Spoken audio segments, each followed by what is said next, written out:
ിലേക്ക് എല്ലാവർക്കും ഒരിക്കൽ കൂടി സ്വാഗതം. കമ്പനി ബോർഡ് LGSന്റെ പ്രിലിമിനറി എക്സാം ഡേറ്റും അതുപോലെ തന്നെ മെയിൻ എക്സാം ഡേറ്റും എല്ലാം തന്നെ PSC പ്രസിദ്ധീകരിച്ചിട്ടുണ്ട്. അപ്പോൾ നമുക്ക് ഏതൊക്കെ ഡേറ്റിലാണ് പ്രിലിമിനറി എക്സാം നടക്കുന്നത്, മെയിൻ എക്സാം നടക്കുന്നത് എന്നാണ്, അതുപോലെ തന്നെ അതിൻ്റെ ഇതുവരെയുള്ള അഡ്വൈസ് എത്ര നിയമനങ്ങളാണ് ഇതുവരെ നടന്നിട്ടുള്ളത്, പ്രിലിമിനറി എക്സാമിന്റെ കട്ട് ഓഫ് മാർക്ക് മുൻ വർഷങ്ങളിൽ എത്രയായിരുന്നു, അതുപോലെ തന്നെ ഈ വർഷം എത്രയാ, ഈ മെയിൻ എക്സാമിന്റെ കട്ട് ഓഫ് മാർക്ക് മുൻ വർഷങ്ങളിൽ എത്രയായിരുന്നു, എത്ര മാർക്ക് കിട്ടിയാൽ നമുക്ക് ഇപ്പോൾ പ്രിലിമിനറി മെയിൻ എക്സാം നമുക്ക് ഫിനിഷ് ചെയ്യാൻ സാധിക്കും, അല്ലെങ്കിൽ നമുക്ക് റാങ്ക് ലിസ്റ്റിൽ എത്താൻ സാധിക്കും എന്നതിനെ കുറിച്ചൊക്കെ നമുക്ക് ചർച്ച ചെയ്യാം. കൂടാതെ അതിന്റെ വേക്കൻസിയെ സംബന്ധിച്ചും എല്ലാ കാര്യങ്ങളെ കുറിച്ചും വിശദമായിട്ട് ഇന്നത്തെ ക്ലാസ്സിൽ നമുക്ക് ചർച്ച ചെയ്യാം. ആദ്യം നമുക്ക് preliminary exam main exam date എന്നാണ് എന്ന് നമുക്ക് നോക്കാം. കമ്പനി ബോർഡ് LGSന്റെ preliminary exam date July September മാസങ്ങളിൽ നടക്കുമെന്നാണ് PSC അറിയിച്ചിട്ടുള്ളത്. അപ്പോൾ പ്രിലിമിനറി എക്സാമിന് വേണ്ടിയിട്ട് ഇതിന്റെ ഈ കമ്പനി ബോർഡ് LGSന്റെ തസ്തികയിലേക്ക് അപേക്ഷ സമർപ്പിച്ചിട്ടുള്ള ഉദ്യോഗാർത്ഥികളെല്ലാം തന്നെ ആദ്യം ഇപ്പോൾ പ്രിലിമിനറി എക്സാമിന് വേണ്ടിയിട്ട് തയ്യാറെടുക്കേണ്ട സമയമാണ്. കാരണം വളരെ കുറച്ച് സമയം മാത്രമേ ഇനി നിങ്ങൾക്ക് ലഭിക്കുകയുള്ളൂ. ജൂലൈ സെപ്റ്റംബർ മാസങ്ങളിൽ പ്രിലിമിനറി എക്സാം നടക്കാൻ പോവുകയാണ്.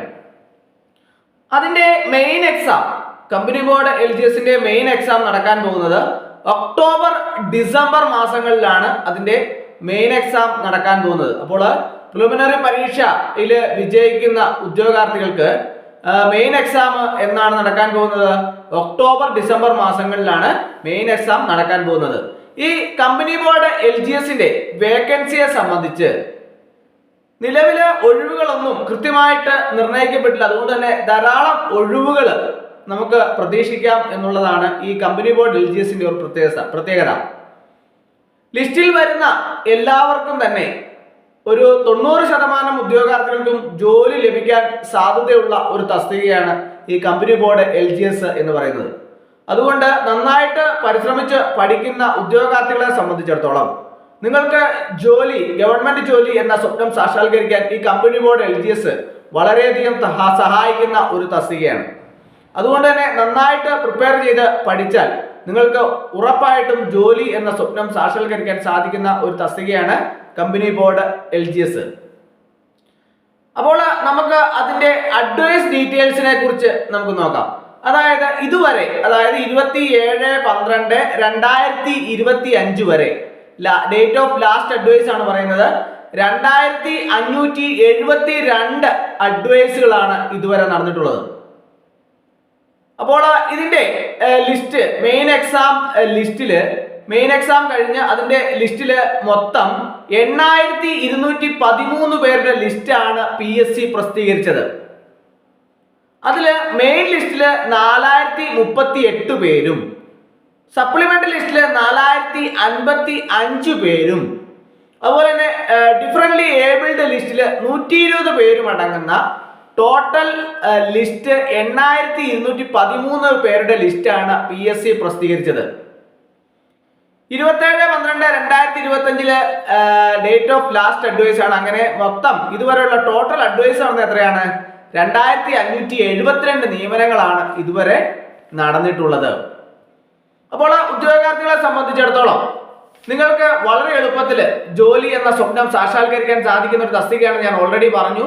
അതുകൊണ്ട് തന്നെ നല്ല രീതിയിൽ നിയമനങ്ങൾ നടക്കുന്ന ഒരു തസ്തികയാണ് എന്ന വിവരം നിങ്ങൾക്ക് ഈ ടോട്ടൽ അഡ്വൈസിൽ നിന്ന് കൃത്യമായിട്ട് മനസ്സിലാക്കാൻ സാധിക്കും.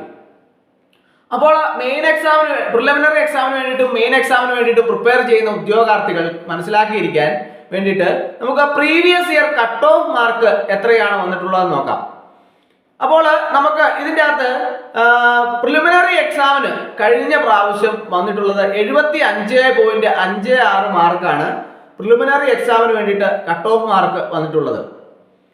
മെയിൻ എക്സാം എഴുതിയ മെയിൻ എക്സാമിന്റെ കട്ട് ഓഫ് മാർക്ക് 76.67 മാർക്കാണ് മെയിൻ എക്സാമിന്റെ കട്ട് ഓഫ് മാർക്ക് വന്നിട്ടുള്ളത് കഴിഞ്ഞ തവണ വന്നത്. അപ്പോൾ ഉദ്യോഗാർത്ഥികളെ സംബന്ധിച്ചിടത്തോളം കമ്പനി ബോർഡ് LGS എഴുതുന്ന ഉദ്യോഗാർത്ഥികളെ സംബന്ധിച്ചിടത്തോളം നിങ്ങൾ മനസ്സിലാക്കേണ്ട ഒരു പ്രധാനപ്പെട്ട കാര്യമുണ്ട്.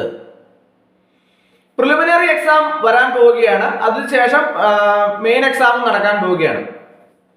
അപ്പോൾ ആ പ്രിലിമിനറി എക്സാമിന് വേണ്ടിയിട്ട് തയ്യാറെടുക്കുന്ന ഉദ്യോഗാർത്ഥികൾ, നിങ്ങൾ റാങ്ക് ലിസ്റ്റിൽ എത്തണമെങ്കിൽ, മെയിൻ എക്സാം എഴുതുന്നതിന് വേണ്ടിയിട്ട് യോഗ്യത നേടണമെങ്കിൽ കുറഞ്ഞത് 80 മാർക്കെങ്കിലും നേടിയാൽ മാത്രമേ നിങ്ങൾക്ക് ഒരു പരിധി വരെ മെയിൻ എക്സാം എഴുതാനുള്ള യോഗ്യത നേടാൻ സാധിക്കുകയുള്ളൂ എന്നുള്ളതാണ് എൻ്റെ ഒരു അഭിപ്രായം.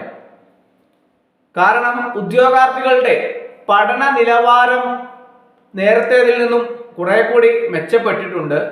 അതുമാത്രമല്ല, കട്ട് ഓഫ് മാർക്ക് കരസ്ഥമാക്കുന്ന ഉദ്യോഗാർത്ഥികളുടെ എണ്ണത്തിൽ വർധനവുണ്ടായിട്ടുണ്ട്. മാർക്കിന്റെ പഴയയിൽ നിന്ന് വ്യത്യസ്തമായിട്ട് നല്ല ഉയർന്ന മാർക്ക് നേടുന്ന ഉദ്യോഗാർത്ഥികളുടെ എണ്ണവും വർദ്ധിച്ചു. അപ്പോൾ അങ്ങനെ വരുമ്പോൾ ഉദ്യോഗാർത്ഥികളെല്ലാം തന്നെ ശ്രദ്ധിക്കേണ്ട പ്രധാനപ്പെട്ട കാര്യം എന്താണ്?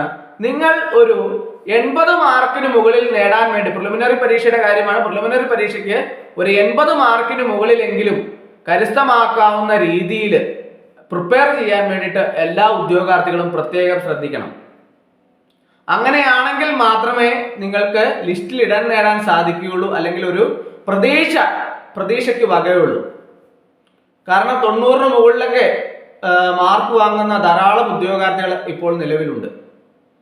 അതുപോലെ തന്നെ മെയിൻ എക്സാമിനാണെങ്കിൽ പോലും, മെയിൻ എക്സാമിന് പരമാവധി ആദ്യത്തെ 100 റാങ്കിൽ എത്തുകയാണെങ്കിൽ വളരെ പെട്ടെന്ന് തന്നെ നിങ്ങൾക്ക് ജോലി കരസ്ഥമാക്കാൻ സാധിക്കും. അങ്ങനെയാണെന്നുണ്ടെങ്കിൽ നിങ്ങൾക്കൊരു 85-ന് മുകളിലൊക്കെ മാർക്ക് വാങ്ങാൻ വേണ്ടിയിട്ട് നിങ്ങൾ പരിശ്രമിക്കാൻ വേണ്ടിയിട്ട് പ്രത്യേകം ശ്രദ്ധിക്കണം. അങ്ങനെയാണെന്നുണ്ടെങ്കിൽ മാത്രമേ നിങ്ങൾക്ക് ഒരു ലിസ്റ്റിൽ ഒരു നല്ല നിലയിൽ എത്തിച്ചേരാൻ സാധിക്കുകയുള്ളൂ.